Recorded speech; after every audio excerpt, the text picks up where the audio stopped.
Solo Leveling, Volume 2, by Chugong. The narrative picks up with Sangmin An, the astute recruitment manager of the prestigious White Tiger Guild, and his subordinate, Kichul Hyun, tailing Jinwoo Sung and Jinho Yu.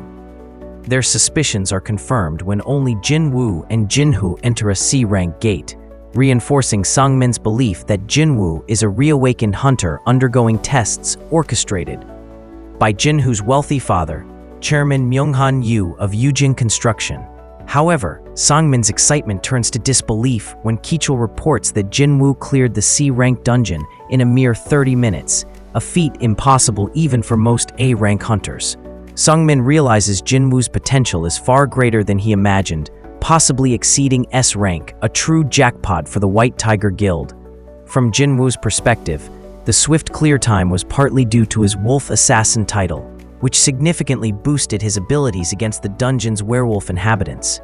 He briefly senses the surveillance, but dismisses it. After finishing the day's raids earlier than expected, Jinwoo directs Jinho to the Mirai department store. There, he uses a key obtained from a mystery box to enter an instance dungeon hidden within the store, clearing it quickly, leveling up twice, and acquiring more loot before stealthily leaving Jinho bewildered. Later that evening, Sangmin An contacts Jinwoo. After initial suspicion, Jinwoo agrees to meet Sangmin at a nearby cafe. Sangmin, believing Jinwoo is merely a reawakened hunter being courted by Yujin Construction, confidently offers to double Yujin's supposed recruitment offer. Jinwoo, playing along and leveraging Jinho's eagerness, confirms a fabricated 30 billion won building offer via a staged phone call with Jinho. Stunned by the astronomical figure, he offers to sell the permits for the 3 remaining C-rank gates booked by Jinho's team for that day, knowing they won't use them as Jinwoo needs time for the job change quest. After some negotiation, Jinwoo sells the permits to Sangmin for 600 million won, effectively doubling their initial investment and resolving White Tiger's training dilemma, albeit at an inflated price. Later, Sangmin realizes Jinwoo likely knew they wouldn't be raiding that day, but accepts the loss as an investment in a future relationship with the promising hunter, especially after receiving a text from Jinwoo stating, "With this, we're even." With the afternoon free, Jinwoo finds a secluded spot on a hillside and formally accepts the job change quest. Instead of receiving instructions, a physical gate materializes before him. He enters the gate and finds himself in a unique dungeon with restrictions: no potions, no shop access, no stat recovery upon leveling up, and a blocked exit. The dungeon is a long cavern lit by torches. He soon encounters humanoid monsters clad in armor, knights. They are empty suits of armor, slow but heavily defended against blades.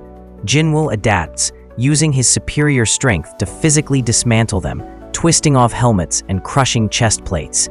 He progresses, facing different types: assassins, requiring perception to counter their stealth; archers, requiring agility to dodge projectiles; and mages, requiring stamina to withstand spells. He realizes the dungeon is testing his balanced stats. He levels up several times, acquiring B and C rank gear, chestplate, boots, gloves, ring, which equip invisibly, boosting his stats and damage reduction, now 27%. After hours of fighting and carefully managing his resources, he reaches massive doors leading to the boss's lair. Resembling a king's throne room, the doors open and then slam shut behind him. From behind a pillar emerges the dungeon boss, Knight Commander Igris the Blood-Red, a formidable figure in crimson armor with a long red mane on its helmet. Igris discards its sword and daggers, challenging Jinwoo to unarmed combat. Jinwoo, provoked, accepts. The fight is brutal. Igris possesses immense speed and strength stat greater than 80, easily overpowering Jinwoo in hand-to-hand combat, despite Jinwoo's increased stats and damage reduction. Beaten down, Jinwoo is nearly executed when Igris retrieves its sword. Using his newly acquired gauntlets, Jinwoo blocks the blow, then surprises Igris by stabbing Kasaka's Venom Fang into its eye slit. He then uses Dash to slam the stunned Knight Commander into a wall, activating his willpower passive skill as his HP drops below 30%. He relentlessly attacks the vulnerable neck joint with fatal strike until the dagger finally pierces the armor, defeating Igris. Jinwoo levels up twice more. The loot is exceptional, 1.5 million gold, an instant teleportation stone, allowing escape but usable only within this quest, a rune stone for Ruler's Hand, telekinesis skill, and his first S-rank item, the Crimson Knight's Helmet, granting significant physical damage reduction and boosts to strength and stamina. Reading the description for the teleportation stone triggers the next phase. The real job change trial begins. Jinwoo must survive waves of monsters for as long as possible, accumulating advancement points for a better job class.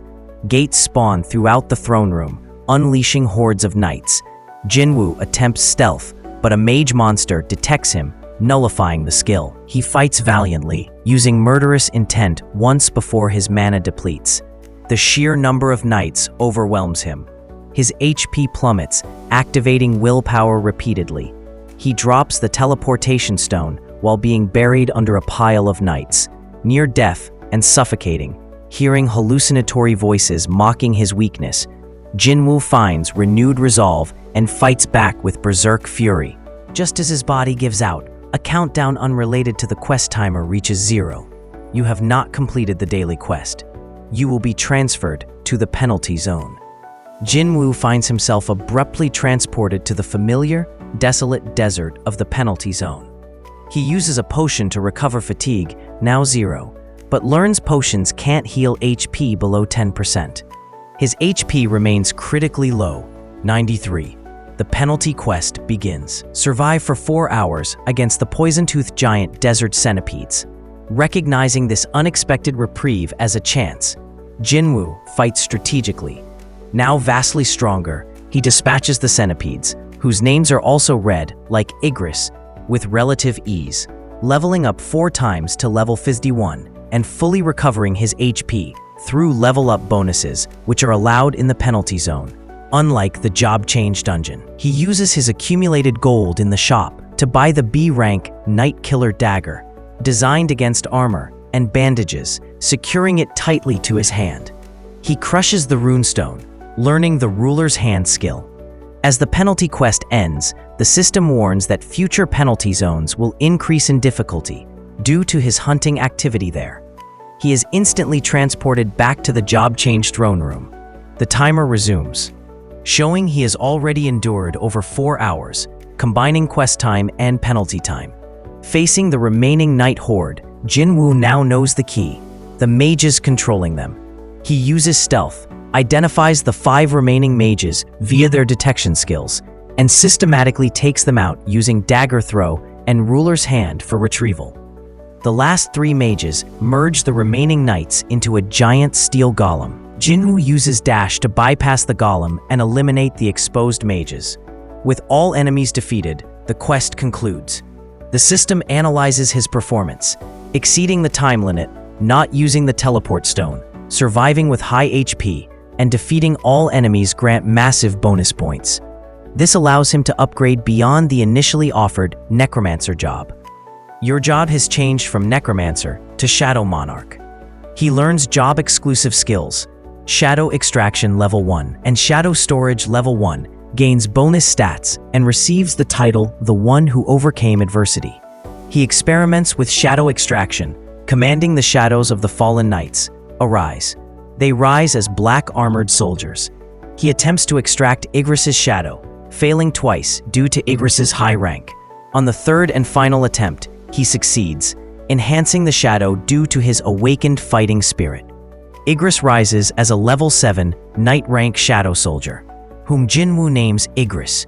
He learns shadow storage can hold fewer shadows, 20, than he can extract, 30, initially.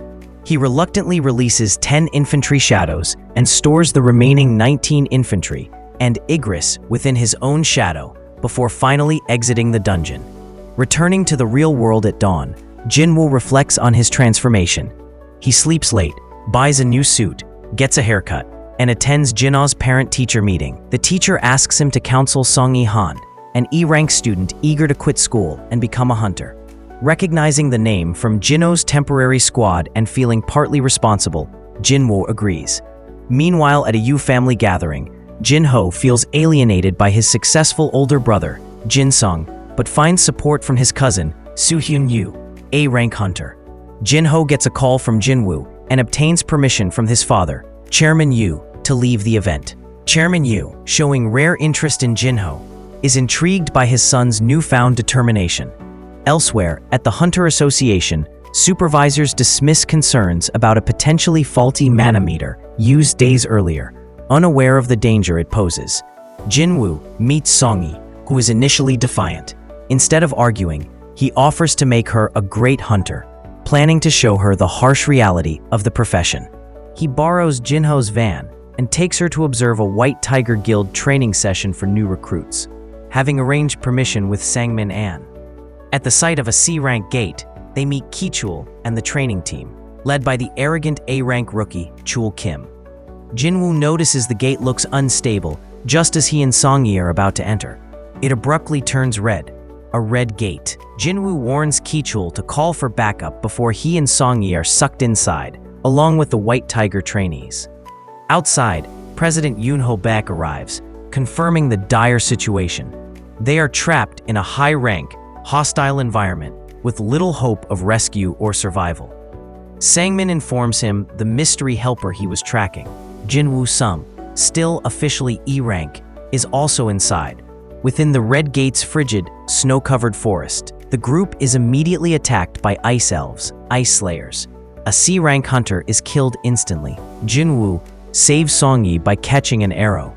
Chul Kim takes charge but callously abandons the C-rank hunters, Jinwoo, Song-yi, two others, and the B-rank Heejin Park, who chose to stay with Jinwoo, sensing his strength as liabilities. Jinwoo leads his small group into the woods, deducing its safer territory marked by ice bears. He uses the shop to provide winter gear for his party, asserts his leadership, and forbids questions. When an ice bear attacks, Jinwoo, using the Wolf Assassin title buff, kills it effortlessly with a single punch, stunning his companions. Heejin pledges loyalty, and the others agree to follow him. Over the next 5 days, in dungeon time, Jinwoo systematically hunts the ice bears in the forest, leveling up rapidly, reaching level 60, and training his shadow soldiers, who prove highly effective with their regeneration and combined attacks. He extracts shadows from the bears, including the leader, naming it Tank. Meanwhile, Chul Kim's team suffers heavy losses against Yetis and Frost Giants before being ambushed and nearly wiped out by ice slayers. Chul flees alone into the forest, frostbitten and terrified. He eventually stumbles upon Jinwoo's well-supplied camp. Believing they hoarded supplies, Chul attacks Heejin in a rage. Jinwoo returns, knocks Chul unconscious, and faces the arriving ice slayers, led by their powerful long-haired boss. The boss, recognizing Jinwoo isn't a normal human, offers him safe passage if he sacrifices his human companions. Jinwoo refuses. He summons his shadow army, shocking both his team and the ice slayers. An intense battle ensues. Jinwoo clashes directly with the boss while his soldiers fight the elves. As the battle rages, Chul awakens and attempts to attack Jinwoo from behind. Jinwoo, anticipating this, has Igris intercept and kill Chul. Jinwoo immediately uses shadow extraction on Chul, raising Iron, a powerful night-rank tank shadow with an aggro skill. With Iron taunting the boss and absorbing attacks, Jinwoo and Igris coordinate to defeat the Ice Slayer leader. Jinwoo fails to extract the boss's shadow, but loots the A-rank Barsa's dagger. The Red Gate dissipates. Returning to the outside world, Jinwoo confronts President Baek, demanding gratitude for saving his guild members before leaving abruptly. Baek, impressed and intimidated by Jinwoo's power and presence, orders Sangmin to recruit him at any cost. Jinwoo drops off a subdued Song-yi, who seems to have reconsidered her hunting ambitions. The next day, Jinwoo and Jinho resume their C-rank dungeon clears to fulfill their contract. Jinwoo reveals his shadow soldiers to a flabbergasted Jinho. With the overwhelming power of his army, they rapidly clear the remaining 8 dungeons. Jinho successfully obtains his guild master's license. They celebrate with Korean barbecue. Jinwoo learns about the media buzz surrounding the mystery helper of the Red Gate incident. Meanwhile, in the US, the Hunter Command Center investigates the mysterious Jinwoo Sung, who claims to be Jinwoo's father, trapped in a dungeon for 10 years. S-rank hunter Dong-soo Hwang interrogates him. Il-hwan speaks cryptically of a coming war and a great threat only he can stop. Dong-soo, sensing Il-hwan's hostility towards his own family name due to Dong-suk's death, indirectly caused by Jinwoo, and Il-hwan's power, attacks him, claiming he's a magic beast. The resulting battle destroys part of the building. Il-hwan saves bystanders and vanishes after warning Dong-soo, who is hospitalized, never to go to Korea. Dong-soo vows revenge and plans to acquire powerful artifacts from his guild, Scavenger, to hunt Il-hwan down in Korea. Jinwoo enters the Demon's Castle Instance Dungeon. He receives a new quest, Collect Demon Souls 1, requiring 10,000 souls from demons within the castle for major rewards, including plus 20 ability points and his choice of any item. The dungeon is revealed to be a vast, ruined cityscape. He begins clearing floors, defeating low and mid-rank demons, rapidly gaining levels, reaching level 69, and collecting souls, 4,300. On the 50th floor, he faces the mid-boss, Avaricious Vulcan, Lord of the lower floors. Vulcan is immensely strong and fast, initially overwhelming Jinwoo's soldiers. Jinwoo realizes his own strength has massively increased, STR 150, and manages to injure Vulcan. Vulcan enters a permanent rage state. Using clever tactics, ruler's hands for evasion, and coordinated attacks with his soldiers, including iron, Jinwoo defeats Vulcan, leveling up twice more.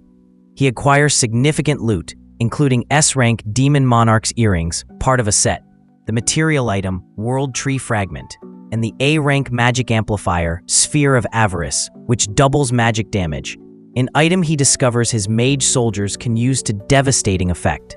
He continues ascending, facing tougher high-rank and archdemons. The environment grows increasingly hostile, intense heat, fire.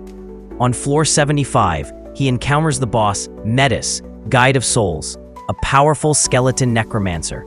Metis summons thousands of undead, but Jinwoo counters with his own shadow army, quickly dispatching Metis himself. He gains 220 souls, pushing his total to 9,971. He proceeds to floor 76, defeats a few more demons, and finally completes the quest, reaching 10,001 souls. Checking the rewards, he accepts the plus 20 ability points, investing them in intelligence and the mystery reward. For the choice of any one item reward, after careful consideration, Jinwoo makes a surprising request, a cursed mystery box, recalling the item that started his journey in the Double Dungeon. If you enjoyed this book breakdown, please consider liking this video and subscribing to get notified when we post our next book.